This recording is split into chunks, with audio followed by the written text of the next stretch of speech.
যে আল্লাহর সাথে সম্পর্ক করেন, আর আপনি নিজেকে এত ছোট কেন মনে করছেন? আপনিও আল্লাহর সেই বান্দা, যে বান্দা আমি, যে বান্দা আর 10 জন মানুষ। আল্লাহ পাক আপনাকেও ভালোবাসেন, আল্লাহ পাক অবশ্যই আপনাকে ভালোবাসেন। জীবনের দীর্ঘ সময় পর্যন্ত আপনি আল্লাহকে ডাকেন নাই, আল্লাহ আপনাকে ফেলে দেয় নাই। আল্লাহ আপনাকে খাওয়ান, এখনো পড়ান, বাঁচিয়ে রেখেছেন, আল্লাহ নিয়ামত দিয়েছেন। আল্লাহ আপনাকে ভালো না বাসলে এমনি করেন?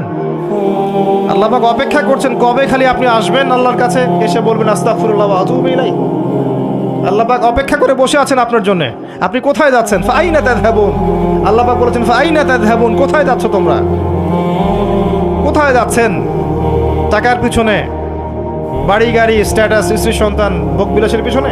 আল্লাহ অপেক্ষা করছেন আপনার জন্য।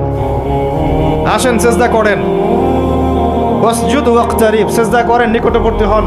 আল্লাহ আপনার জন্য অপেক্ষা করছেন। যাবেন না আল্লাহর কাছে? আল্লাহ পাক সবাইকে আল্লাহর কাছে ফিরে আসার তৌফিক দান করুন। এটাই হোক আমাদের কাছে আসার গল্প, এটাই হোক আমাদের কিসের গল্প? কাছে আসার গল্প। আমাদের জেনার গল্প দরকার নাই। ওদের কাছে জেনা হচ্ছে কাছে আসার গল্প, যার ব্যাপারে আল্লাহ বলেছেন লা তাকরাবু জিনা, ওর ধারের কাছেও যেও না, আর তারা ওইটাকে বলবে কাছে আসার গল্প। ইন্না লিল্লাহি ওয়া ইন্না ইলাইহি রাজিউন। আল্লাহ পাক আমাদের যুবক যুবতীদেরকে হেদায়েত দান করুন, পিতা মাতাদেরকে পরিবারে অনুশাসন বজায় রাখার তৌফিক দান করুন।